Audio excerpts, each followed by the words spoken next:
Today, we're going to talk about the 6 mistakes that you could make drinking water. So let's start with the first one, drinking too much water. Now, is this possible?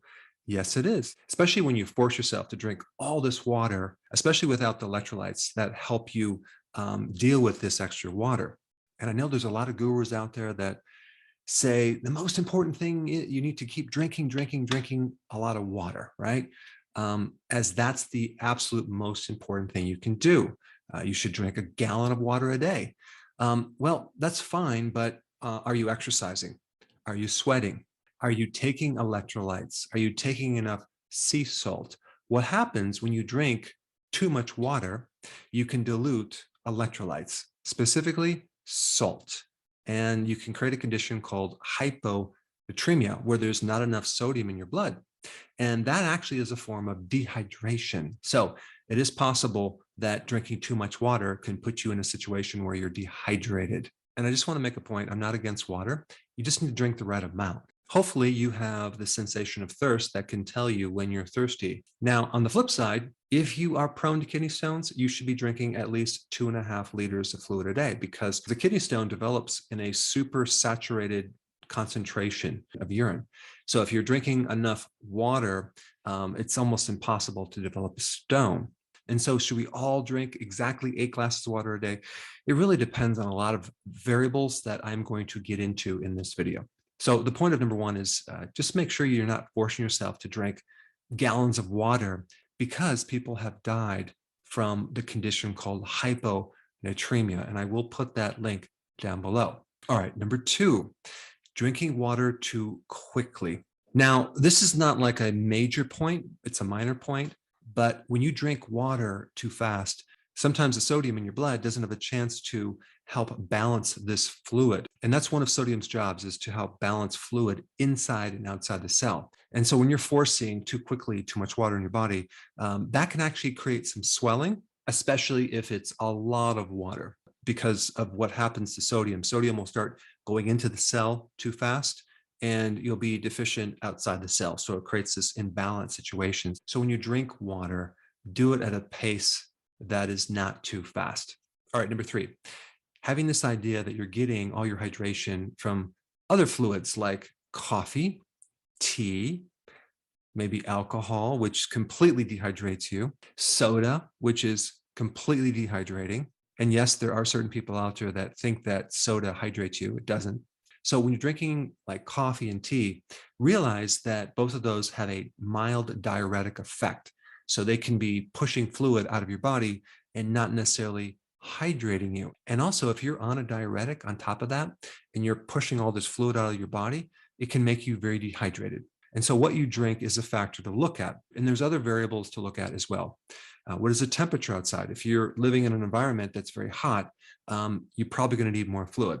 If you're exercising and you're sweating a lot, you're going to need a lot of fluids. If you have a condition where you're not exercising, but you sweat a lot, that's another factor. If you're experiencing diarrhea or vomiting, both of those conditions can very quickly dehydrate you. If you just started the ketogenic diet and you're dumping a lot of extra fluid, that's something to look at, because all that stored sugar in your muscles and your liver also retains a lot of fluid. For every gram of stored glucose, you're storing 3 grams of water.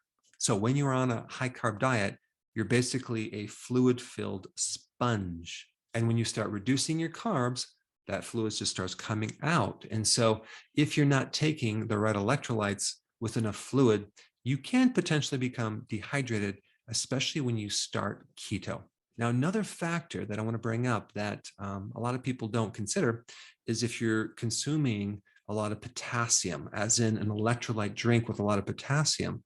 If you're not also taking enough sodium, potentially with all these other factors, you can become more dehydrated. Now, the only reason I'm bringing that up is because I personally have a electrolyte powder that's high in potassium, but it also has a good amount of sodium and salts. So typically that's not going to be a problem. But if you're exercising a lot and it's hot outside and you're sweating and your diet doesn't have enough salt, let's say you don't put any salt, it's something to look at, because potassium is balanced out with sodium. You need the right ratios. But on the flip side, The most common situation is where someone is not getting enough potassium because they're not eating enough vegetables. They're heavier on the salts. They have more fluid retention. They're usually always deficient in potassium. And so doing more potassium tends to help them. All right, number 4, drinking a good amount of water when you're eating. That can dilute your gastric juices like hydrochloric acid.